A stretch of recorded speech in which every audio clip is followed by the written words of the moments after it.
Bismillahirrahmanirrahim, Dr. Sabir Hussain Khan, and in front you are watching Shahid Majid, and as usual, I am trying my best to brainstorm his mind.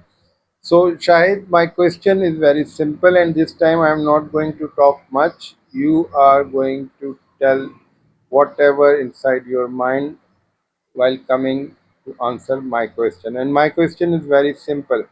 ابھی تھوڑی دیر پہلے ہم بات چیت کر رہے تھے اور بات چیت یہ ہو رہی تھی کہ ہم زندگی کے اندر ہزاروں لوگوں سے ملتے ہیں بچھڑ جاتے ہیں، کبھی اچھے موڑ پر، کبھی دکھ کے ساتھ، لیکن ایونچولی ہمیں ایک دوسرے کے سے بچھڑنا ہوتا ہے، اور کبھی تو یہ ہوتی ہے کہ موت ہمیں ایک دوسرے سے چھین لیتی ہے، دور کر دیتی ہے۔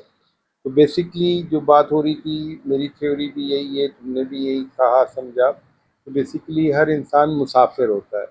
تو آپ بتاؤ کہ لوگ مسافر کیوں ہوتے ہیں، اور اگر ہم اپنے آپ کو مسافر سمجھیں تو اس سے ہمیں کیا فرق پڑتا ہے، کیا فائدہ پہنچتا ہے، اگر ہماری سمجھ میں یہ آ جائے کہ ہم مسافروں کی طرح ہم نے زندگی گزارنی ہے۔ جی شاید سر، جب میں پرانا گھر چھوڑ کر آیا تھا تقریباً 1 ڈیڑھ سال پہلے، تو اس جگہ میں نے بچپن، لڑکپن، نوجوانی گزاری تھی کافی، یعنی تقریباً 30 سال گزارے تھے۔ اس کے بعد میں یہاں پر آیا تھا، تو مجھ سے پوچھتے تھے وہ پرانا گھر یاد نہیں آتا، پرانا محلہ یاد نہیں آتا۔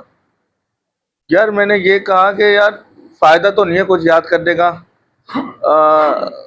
بھائی یہی ہے زندگی، تو یہی ہے نا یار، پچھلا چھوڑنا پڑتا ہے، آگے بڑھنا ہوتا ہے۔ جس طرح بچپن کے بعد لڑکپن آتا ہے، جب آپ لڑکپن میں آتے ہیں تو بچپن آپ کو چھوڑنا پڑتا ہے، لڑکپن کے بعد نوجوانی میں آتے ہیں تو آپ کو لڑکپن چھوڑنا پڑتا ہے، تو ہم آگے بڑھتے جا رہے ہیں اس طرح۔ تو پچھلا یاد کرنے کا کوئی فائدہ نہیں ہے۔ جس طرح آپ سفر کر رہے ہوتے ہیں ریل گاڑی میں، تو پیچھے اسٹیشن جاتے رہتے ہیں، آپ آگے بڑھتے رہتے ہیں، تو آپ پیچھے پکڑیں گے تو آپ پیچھے رہ جائیں گے، پھر گاڑی آگے نکل جائے گی، تو جس سے آپ کو پرابلم ہوگی، اس سے فائدہ نہیں ہے، اس سے نقصان ہی ہے، فائدہ کچھ نہیں ہے۔ تو آپ مزید پرابلم کا شکار ہوں گے، مایوس ہوں گے، ڈپریس ہوں گے۔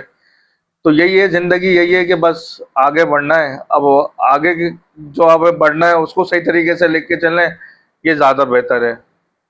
دنیا جو سسٹم کو صحیح طریقے سے لے کے چلیں، وہی دین کو صحیح لے کے چلیں، دنیاوی جو ہمارا روزمرہ کے جو سسٹم ہے اس کو صحیح لے کے چلیں، آگے کی جو زندگی ہے نا اس کو صحیح لے کے چلیں۔ پچھلا ماضی یاد کرنے کا کوئی وہ نہیں ہے، کوئی پازیٹیو چیز ہے، اس میں نقصان ہی ہے، نیگیٹو ہے، یعنی کہ آپ نقصان میں جاتے ہیں، مایوس ہوتے ہیں، ڈپریس ہوتے ہیں، فائدہ کچھ نہیں ہے، آگے بڑھتے چلے ہیں۔